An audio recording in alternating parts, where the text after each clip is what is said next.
Assalamualaikum warahmatullahi wabarakatuh. Di sini saya akan menjelaskan tentang hadis sebagai sumber ajaran Islam. Yang pertama yaitu pengertian hadis.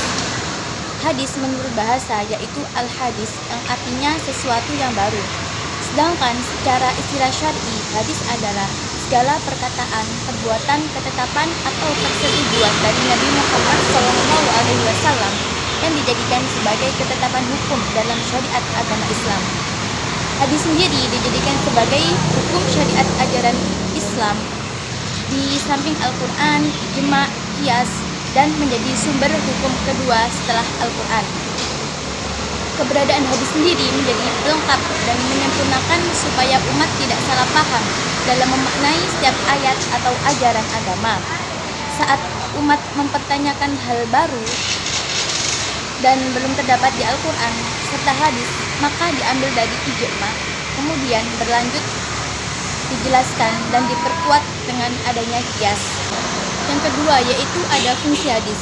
Fungsi hadis tersendiri memiliki 4 fungsi, diantaranya yaitu yang pertama bayan at-taqrir, memperjelas isi Al-Quran, dan yang kedua bayan at-tafsir, menafsirkan isi Al-Quran. Yang ketiga, bayan at-tashri', artinya memberi kepastian hukum Islam yang tidak ada dalam Al-Quran.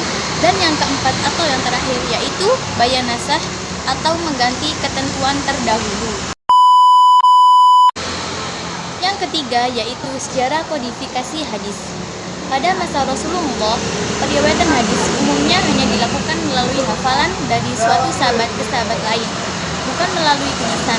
Pertimbangan hanya sederhana, yakni dikhawatirkan akan tercampur dengan ayat Al-Quran yang lain, meskipun Al-Quran sendiri pada awalnya juga sama, bukan untuk dibukukan atau ditulis.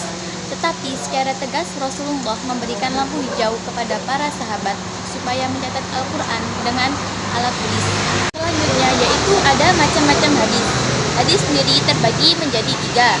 Yang pertama yaitu hadis sahih, yang kedua hadis hasan, yang ketiga hadis dhaif. Di sini saya akan menjelaskan tentang hadis sahih. Apa sih hadis sahih itu? Hadis sahih yaitu menurut bahasa hadis yang sah, hadis yang sehat, atau hadis yang selamat. Yang kedua yaitu hadis hasan, hadis yang dinukilkan oleh orang yang adil, yang kurang kuat ingatannya, yang mutasil sanadnya, tidak cacat dan tidak ganjil. Perbedaan hadis ini dengan hadis sahih adalah di mana hadis hasan rawinya tidak kuat hafalannya, sedangkan hadis dhaif yaitu hadis yang lemah, hadis yang tidak kuat, hadis yang di dalamnya tidak terdapat syarat-syarat hadis sahih dan syarat-syarat hadis hasan. Selanjutnya yaitu dalil-dalil yang mendasari hadis sebagai sumber utama ajaran agama Islam. Terdapat pada surat An-Nisa ayat 80 yang berbunyi A'udzu billahi minasyaitonir rajim. Bismillahirrahmanirrahim. May yuti'ir rasul faqad ata'allah. Yang artinya, barang siapa yang mematuhi Rasul, maka sesungguhnya orang itu telah mematuhi Allah. Dan di sini saya akan menjelaskan sedikit tentang aliran ingkar sunnah. Menurut bahasa sendiri, ingkar sunnah memiliki 2 kata, yaitu ingkar yang berasal dari bahasa Arab yang mempunyai arti tidak mengakui dan tidak menerima, baik di lisan atau di hati, bodoh atau tidak mengetahui sesuatu.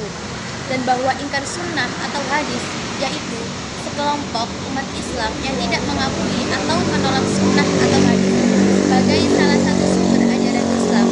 Golongan ini hanya menerima sunnah yang berstatus mutawatir atau hadis mutawatir. Sekian penjelasan dari saya, kurang lebihnya mohon maaf. Assalamualaikum warahmatullahi wabarakatuh.